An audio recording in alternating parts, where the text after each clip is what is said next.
Hello again, everyone. This video was requested on Instagram. When I finished my Predator, I had a lot of people in the comments asking me how I make my legendaries, and I've been kind of hesitant to make this video because everybody does it kind of differently, but there's also just an overarching theme to most parts of the legendary weapon. So I guess I'll just do it anyways, and you guys can kind of get an idea as to how I get through this. Most of it is the same, since I don't really like grinding for certain specific materials. I tend to just do things that give me gold, and based on that, I can buy what I need. But anyways, here we go. I'm going to start by touching on the precursor.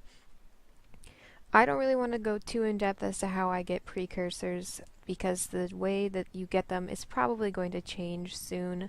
I'm not sure how it's going to be with the precursor collections. I don't expect it to be easy, but I don't know if it's going to be more worth it for certain precursors and less worth it for other precursors. For example, the Bard is under 200 gold last I checked, and depending on how long it takes to complete a precursor collection, maybe it's more worth it to purchase them. Anyways, I'm getting off topic. How I get my precursors, I have gotten them multiple ways. I tend to just save gold and purchase it off of the trading posts with a buy order. I've only been lucky and gotten the exact precursor that I needed out of the forge one time. Otherwise, I have either purchased or been given a precursor as a gift. The only one I was given as a gift was the precursor for the Moot, the Energizer. Back when it was 50 gold, I was given it as a birthday present by my significant other at the time. Otherwise, I have purchased all my precursors off of the trading post. And that is generally what I recommend. The forge is very it's just not the best way to go about it, in my opinion. Unless you have a ton of dungeon tokens, you're feeling really lucky, you know RNG is going to be on your side. I don't really suggest using the forge because you can lose everything that you have, and that will really put you out of the game. I've seen a lot of people quit after dumping everything they had into the forge for a precursor, so I definitely recommend against that. The next part is the gift of the specific legendary, for example, the gift of sunrise or the gift of twilight, etc., etc. There are two parts that are the same. Well, one part is only exactly the same, and that is the runestones. You need 100 of them. They're 100 gold. Basically, I just buy them. Same with the sigil. Whatever sigil it is that you need for this gift, I just purchase it off of the trading post. The gift of the material, I tend to hoard my mats. So if it's like the gift of metal, I tend to already have what I need. I've done it before where I've gone out and done mass gathering tours and hit all the rich nodes of platinum on multiple characters. If you don't feel like purchasing the materials you need, I suggest that then, especially for the gift of metal. As far as the gift of wood and the gift of... what is the gift of dust one?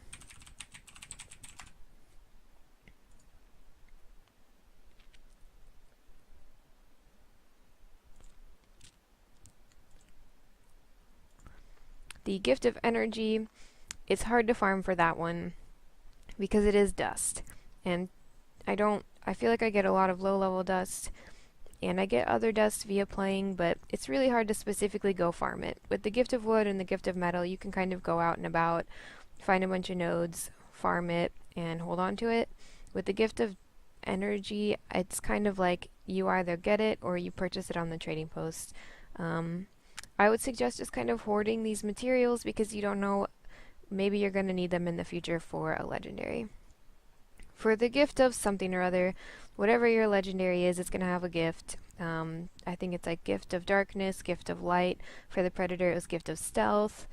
You're going to need 500 dungeon tokens, so I suggest that that be one of the first things that you work on, depending on your dungeon running experience. You might not be able to do every path every day, so I would suggest definitely working on that. Make that one of your priorities to get in on that.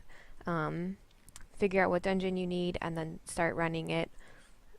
Maybe find people that you need, or find people that will run it with you so you can learn it, and then just get them done as fast as possible. You only need 500 tokens. That's not really that many runs, especially since most dungeons you can do 3 paths a day. That's 180 tokens every day, so it's only like 3 to 4 days of actual dungeon running that you need to do. But sometimes it can be hard, so I would suggest just getting in on that as soon as possible. The rest of that gift is mostly purchasable things that I buy on the trading post.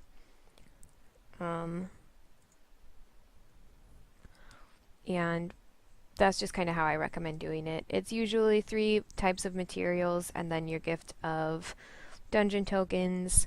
So you can kind of slowly hoard them. For when I made the Predator, I needed 250 orichalcum ingots, and I already had those just from playing in general.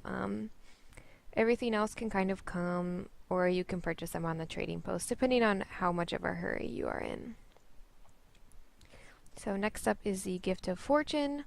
Generally, one of the first things that I do when I start a legendary is I start making clovers. Just because it'll bring you some T6 mats, maybe things you need for your gift of specific legendary. You just kind of get stuff back, and clovers are one of those annoying things where it could take you a perfect 180, which is, or 210, which I think would be close to the 30% ratio or 30% return that is averaged on them, or it could take you multiple stacks of ectoplasm and obsidian shards to get through them. So I like to start them, get them done and out of the way so that I don't even have to worry about the RNG aspect of the Gift of Fortune, and I can start saving ectos for the other part of the Gift of Fortune, and then just kind of know how many T6 I need to buy based on how many I got from my clovers. So I definitely recommend starting with those. I usually do the 10 recipe, which is 10 ectos, 10 obsidian shards, a certain amount of those crystals, and then 10 mystic coins.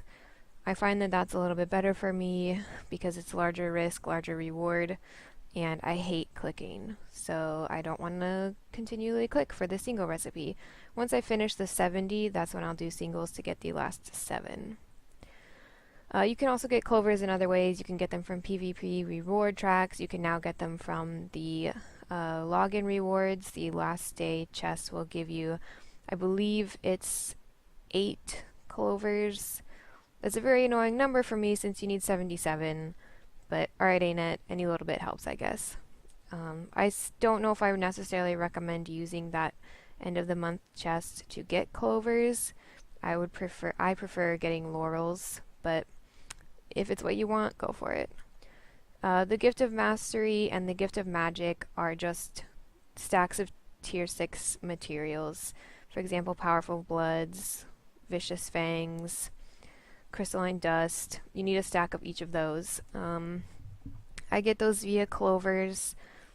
Like, failed clover attempts can yield T6 materials. I get them by purchasing them, and I get them by using laurels on my alternate accounts. You can use your own laurels if you have nothing else to do with them. I tend to prefer to laurel hoard because I don't know when I'm going to need them for something, but you can use your laurels and buy the T6 bags from the laurel vendor, and you get a decent return. It's just kind of, do you want your laurels or do you want T6 more? It's up to you entirely. The stack of ectoplasm, I don't really like to buy ectos, so I tend to just kind of accumulate them via world boss events, dungeons drop rares a lot. Fractals are really good for getting rares to salvage for ectos. If you have a lot of dungeon tokens you're not using, you can use those to purchase rares that are like level 68 or higher, I think, and salvage those for potential ectos. If you have tokens for dungeons that are lower than 68, you can buy cheap exotics, like headpieces, I believe, are 180 tokens, and I think that's the cheapest. Or whatever is 180 tokens is an exotic you can buy and salvage for ectos. I don't really do that right now. Mostly I just accumulate them via playing and salvaging my rares that I get.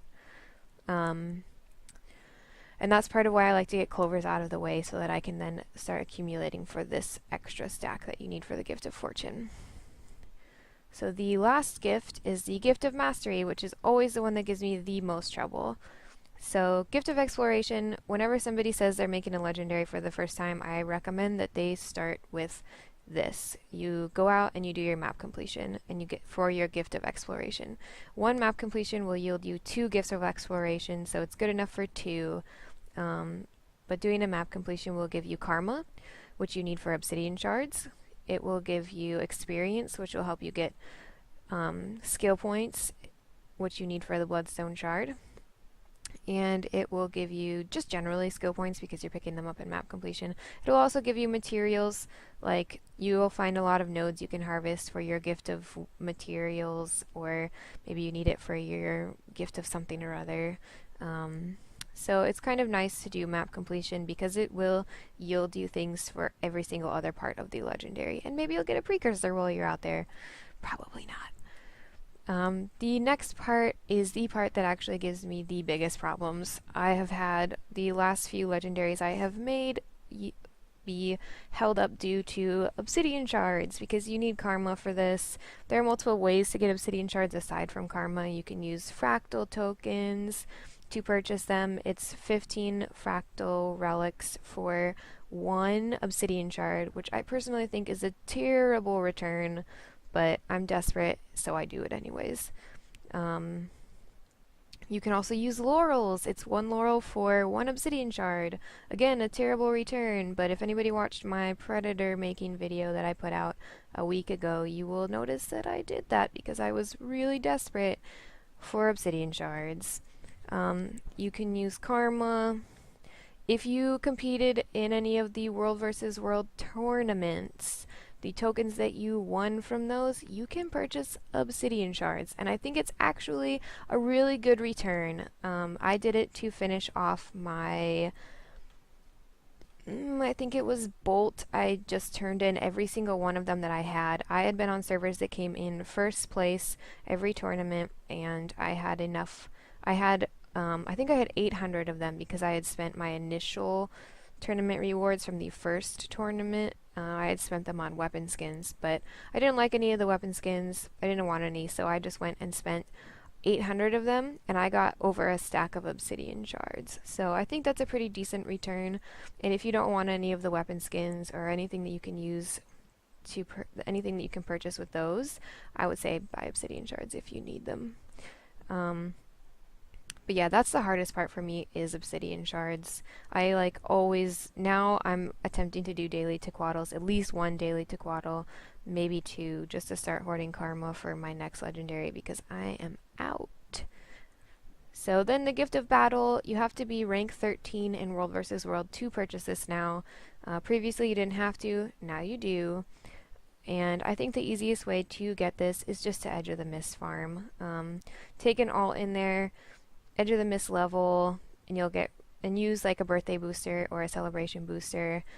Use a karma booster while you're at it too, because you'll get a lot of karma out there, which will be good for your obsidian shards. But yeah, just go out there, you'll rank up, you'll kind of accumulate badges. I think I Edge of the Mist leveled 2 characters, and not even full leveled. I did other things to get them up there as well, and I ended up with almost 10,000 badges. It's pretty impressive, and I'm like, now I'm rank 300 and something, which is ridiculous since I don't actually do any real legit World vs. World. I just did Edge of the Mist farming. It's a great return. I definitely recommend that for Gift of Battle. Or you can just do a daily Obsidian Sanctum, which is the jumping puzzle. It gives you, I want to say like 20 tokens at the end of it. It's not a very good return, but it's kind of nice to do it daily to just kind of accumulate them, I guess, if you're just thinking about a legendary. Maybe you'll get lucky and somebody will be porting people to the end. The Bloodstone Shard is 200 skill points. I have never had a problem with this. If you just play the game, you kind of accumulate skill points. If you're map completing, you accumulate skill points. It's just, this has never been a problem for me. I do say that I recommend people, when you get those skill point scroll items, I would say save them, don't use them immediately, put them in your bank or somewhere, because it's really annoying when you have like 150 skill points on one character and 75 on another, it's very annoying because then you kind of have to go farm on that last character. Personally, I've never had to do this, but I know people that have. So if you just kind of maybe just keep a stack in your bank, and then if you do need a bloodstone shard, you just pop them all. Hopefully you have a multi-clicker. Just pop them all and purchase that bloodstone shard. That's kind of the easiest way to go about doing that. So yes, this is how I make my legendaries.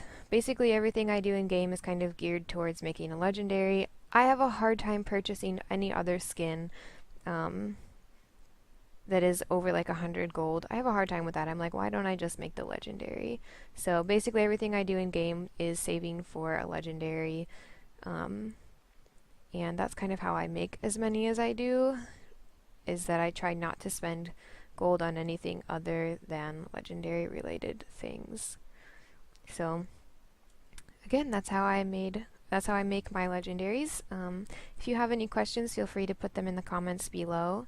Thank you for watching and listening. I hope that this was somewhat helpful at least, and I will see you guys tomorrow with another video.